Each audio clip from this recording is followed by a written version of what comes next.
Have you ever wondered why children like to touch, to taste, to look at things, and just to be everywhere around all the things that you give to them? Now, this is not just the children being restless, as you might think. It is the children wanting to actually make sense of those things that they can see. So, of course, they want to touch it, they want to put it in their mouth, they want to smell it, and they want to move all around, making sure that they explore to the very best of their knowledge.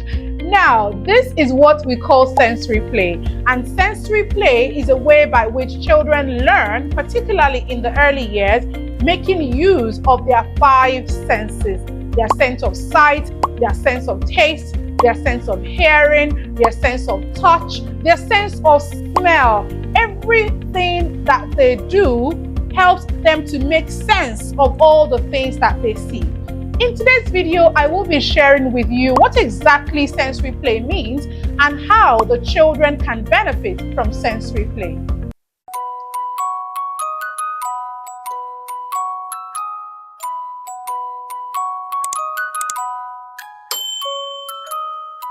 Hello and welcome to my channel. My name is Michael-Ayeni. I'm an early years educator and a phonics and diction expert. On this channel, I share early childhood education tips as well as phonics and diction tips. If you're new here, please be sure to subscribe and hit the notification bell so that you can be notified when my videos come out. Sensory play is an activity that stimulates the child's senses, the sense of sight, sense of hearing, smell, taste, and feel. Now, through this, they are able to actually make sense of the things that they see. This also involves movement, coordination, and their ability to find a balance.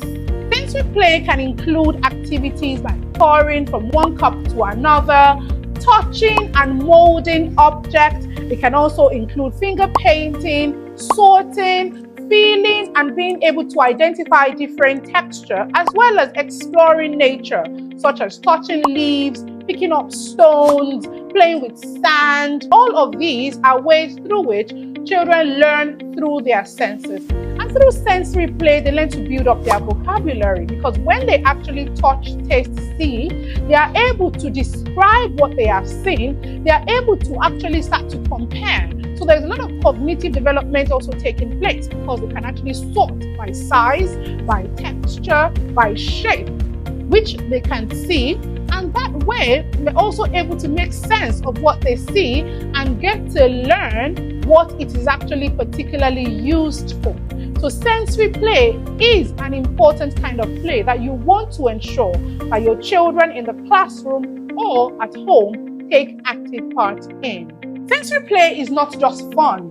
It is also an activity that helps children to make nerve connections in their brain. Like I said earlier, it supports their cognitive growth and their overall development, because they are able to interpret the things that they see, that they hear, and they are able to make connections in their brain as to what this can be linked to.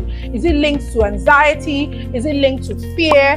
Is it linked to joy? Is it something that would actually make me excited, that I should always look forward to? So as they start to make nerve connections, they are able to know what to expect when they hear similar or familiar sounds, familiar voices, when they see objects that are colorful and bright. All of these are linked up in their brain, and it helps them to actually understand the things that they have around them. Now let's talk about why sensory play is important. The first thing here is for brain development. We all know that as the children grow, their brain also develops, and it helps them to be able to understand different concepts, solve problems, think critically, reason out on their own. Now, this is because they have been able to make certain interpretations that over time, they now know what to expect. So for every time you set up all those Play-Doh, all of those puzzles, it helps them to actually recall that which they might have encountered before, and through the touch, through the feel, through the taste that might be required, their brain continues to develop because they know what next to do. So So it could be their ability to actually solve a problem because of their past experiences. It could also be their ability to be able to reason and think about what they actually need to do in certain cases. Another importance of sensory play is language development. Like I mentioned earlier, when children are able to see, touch, feel, they are able to also describe. That actually leads to them being able to use certain vocabularies and also learn new vocabularies as they interact with their peers, as they interact with the adults around them, talking about what they're seeing, talking about what they are tasting, talking about what they are hearing. They're able to find the words and to understand how those words can be used. So at different points in time, it is important to encourage sensory play to help your children to be more vocal, to help your children to build up their confidence at talking about what they see, and to help them to be able to express language naturally. Next, we have fine and gross motor skill. Now, over time, we've talked about the importance of fine and gross motor skill, and it is worthy to note that sensory play is a good way through which your children can develop their pincer grip, through which they can strengthen their small muscles and their large muscles. Because as they touch, they are actually getting to hold, they are getting to turn, they are getting to pinch, to squeeze, to do all kinds of things with their hands.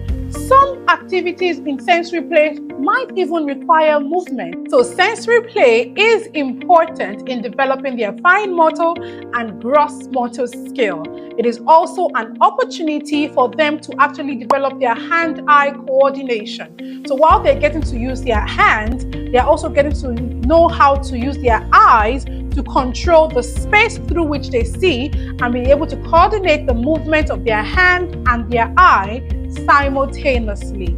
It also prepares them for writing and a number of activities that they will get to do earlier on. It also makes them to be physically fit because yes, all of those movements that they do, from bending, crawling, standing, hopping, while it is actually strengthening their large muscles, it is also preparing them for a number of movement, balance, and coordination. So believe me, sensory play is an important part of learning. Aside all of this, it is important to note that sensory play also helps the children to be engaged. So while they are in the classroom, all of the sensory activities that you would have set up for them, from the water play to the sand play to the trays that you would have set up on the tables, all of these help you to also keep your learners engaged.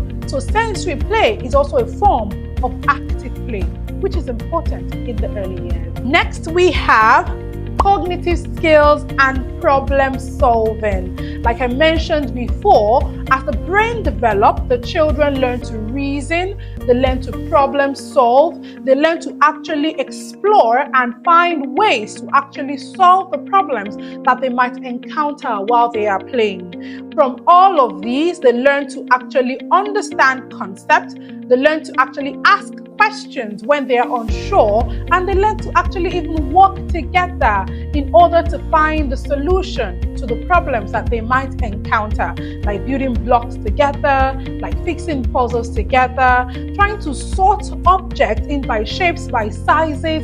All of these, as they do it, they learn to actually find the answers from the problems that they might encounter while working with their peers. Sensory play also helps social and emotional development. Social and emotional development will actually help them to learn to interact with one another, to take turns, to share, to actually take responsibility as well in making sure that they have something to do, such as taking care of certain resources, such as packing up after themselves. So that way they also learn to work independently and together with their peers while following the right routines and rules that have been set in the class. Through sensory play, the children learn to self-regulate their emotions. They learn to take turns. They learn to share. It might take a bit of time, but gradually they understand that each person has to have a turn. So they learn to actually stay patient. They learn to actually calm down at different times and ensure that they wait for their own turns. So sensory play helps them to develop focus as well as patience. And while they work together in groups, they will gradually learn to take turns, to share, and to play cooperatively. Finally, sensory play actually fuels their creativity and imagination.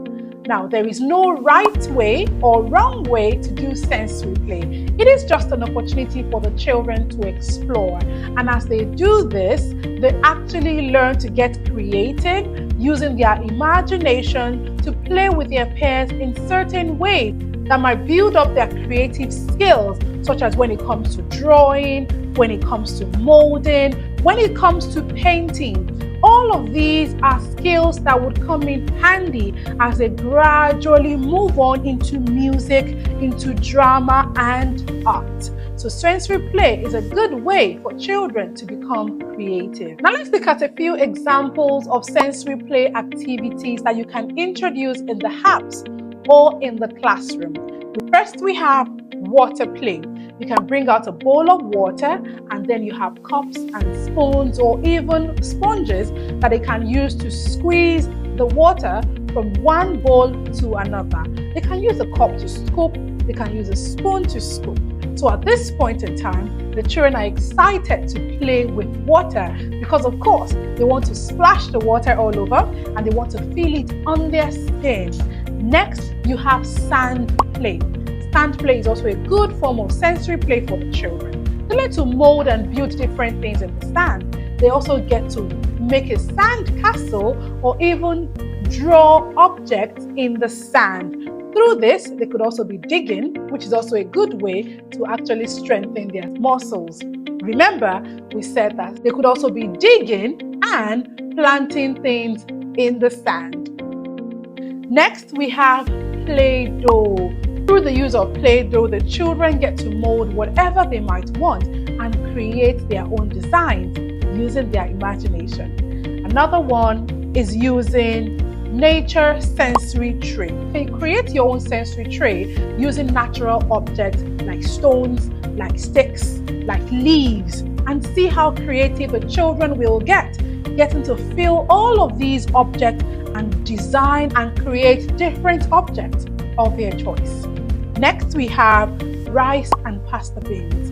With this, you can have colored rice or beans and have the children to sort. You can even ask them to transfer them from one container into another. Believe me, the children would have fun doing this. And finally, we have sensory bottles, where you put different objects and ask the children to describe the texture by touching them. You could even have glitters, you can have beads, you can have colored water that they would love to see. Because of course, they're wondering, why is this water red while this is blue? There is no limit to what you can do when it comes to sensory play with the children. Remember, the most important thing is getting the children to use their 5 senses.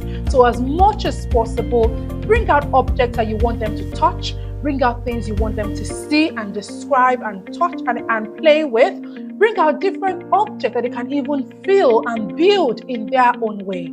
Sensory play is particularly a way of engaging the children and getting them to explore as much as possible. Now, here are some ways that you can help with sensory play at home or in school. Develop hands-on exploration activities from time to time. Observe and listen as the children engage in these activities.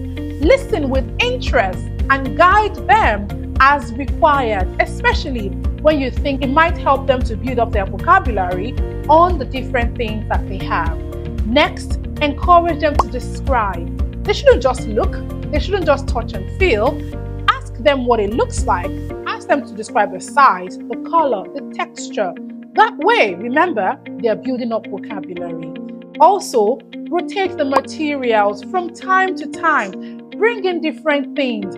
Bring in the foam, bring in the leaves, bring in the sand, bring in water, bring in Play-Doh. These children are happy to get creative with whatever resources that you make available onto them. So be sure to provide as many things as possible.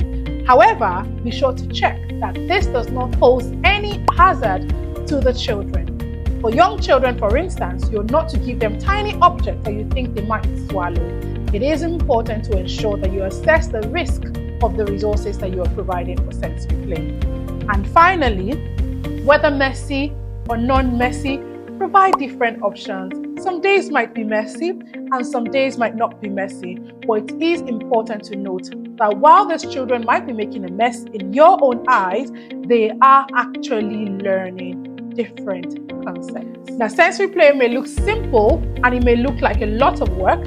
It is fun to the children and it's an opportunity for them to learn all that we have listed, from brain development to cognitive development to language development to fine and gross motor skill.